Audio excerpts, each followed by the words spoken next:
Hello, আসসালামু আলাইকুম প্রিয় ভাই ও বন্ধুরা, যে যেখানে আছেন আশা করি ভালোই আছেন।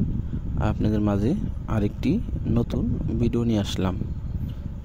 কাঁকরোল চাষের, কাঁকরোল কিভাবে চাষ করবেন, কাঁকরোলের জমি কিভাবে তৈরি করবেন এবং কি পরিমাণ গ্যাপে গ্যাপে এক একটা গাছ রোপণ করবেন, যে কাঁকরোলের বীজ কিংবা কী কী সার দিবেন।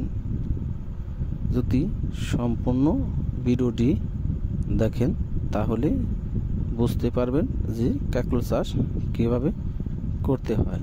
কাঁকরোলের গাছের বীজটা হলে একটি মিষ্টি আলুর মতো দেখতে, ওন থেকেই লতা জাতীয় গাছের চারা তৈরি হয়। ওই তৈরি হলে বুঝতে পারবেন যে গাছটা এখানে রোপণ করতে হবে। আর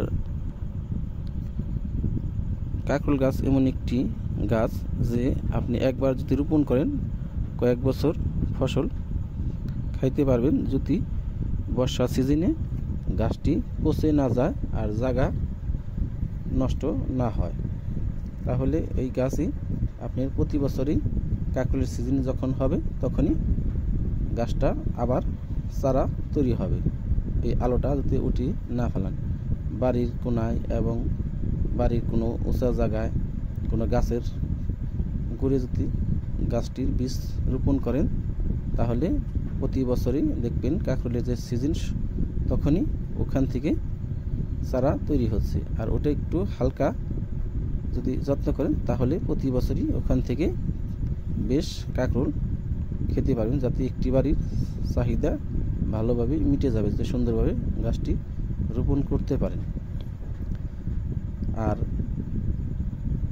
কাঁকরোল খেতে ও খুব সুস্বাদু, ভাজা খান, তরকারি খান, ভাজি খান, সবভাবেই খাওয়া যায়।